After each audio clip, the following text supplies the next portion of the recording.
पर तेज़ी का एक आलम हमें दिखाई दे रहा है और ज़मीन की जो नीलामी है उसके चलते इस शेयर में राहत और एक तेज़ी का आलम भी है। तो शरद, अब ये तेज़ी तो एकाएक तेज़ी होगी जो हमें आती हुई दिखाई दे रही है?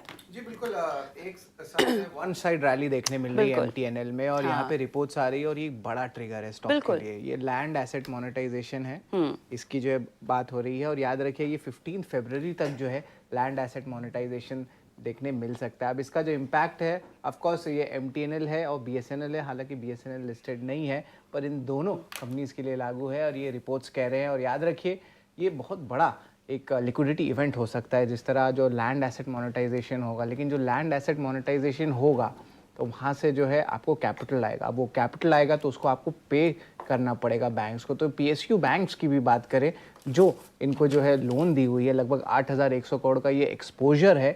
यहाँ पे देखें तो पीएसयू बैंक्स में भी तेजी आ रही है। डायरेक्टर साहब स्क्रीन पे शो को भी आगे बढ़ाते हैं। स्नेहा से derivative analyst angel one limited मेरे साथ जुड़ चुकी हैं। और स्नेहा, हाय मॉर्निंग।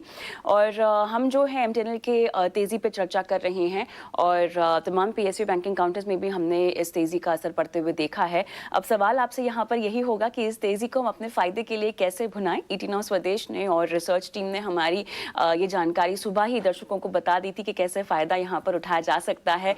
आप बतौर एक्सपर्ट बैठी हैं, बताइए क्या आगे रणनीति के लिहाज से लेकर जाया जाए इस तेजी को देखते हुए? अगर हम एमटीएनएल की बात करें, स्टॉक काफी टाइम से कंसोलिडेट करा था, जहां से अपसाइड में अगर आप देखें तो एक रेजिस्टेंस 60-62 के आसपास है। और उसके अलावा अगर आप देखें तो सपोर्ट ले रहा था काउंटर अराउंड 40-42 के आसपास। तो ये 20 रुपए 22 रुपए की रेंज थी इस काउंटर के लिए। काफी स्ट्रॉन्ग अपमूव आया है, नियरली स्टॉक ऑलरेडी 19% अप है। मेरा मानना है कि यहाँ से अगर किसी ने लॉन्ग किया है या किसी को फ्रेश लॉन्ग करना है अगर, तो आप 62 का लेवल का वेट करें। 60-62 का अगर लेवल्स आते हैं, वहां पे अगर थोड़ी सस्टेन होता है ये काउंटर, तो पॉसिबिलिटी कि अपमूव कंटिन्यू हो सकता है। बट यहाँ पर अगर किसी ने लोअर लेवल से बाय किया है, तो एक बार रिव्यू करें अराउंड 60-62 के आसपास। अगर मोमेंटम कंटिन्यू होता है तो एक्सटेंड हो सकता है एटलीस्ट टुवर्ड्स 68 फर्स्ट, और फिर बाद में पॉसिबिलिटी करके कि तेजी करके हम काफी सारे हर्डल्स बीच में आएंगे। बट अगेन फिर 80 तक के लेवल्स भी पॉसिबल रहेंगे। तो अभी के लिए ओवरऑल चार्ट स्ट्रक्चर तो काफी स्ट्रांग है, जो वॉल्यूम बेस्ड बाइंग तो है ही। एक सपोर्ट के आसपास से ही कंटिन्यूअसली स्टॉक ने रिकवर भी दिखाया है। तो यहाँ पर आई वुड सजेस्ट कि एक 62 60 का लेवल वॉच करें, उसके बाद आप नेक्स्ट स्टेप ले सकते हैं।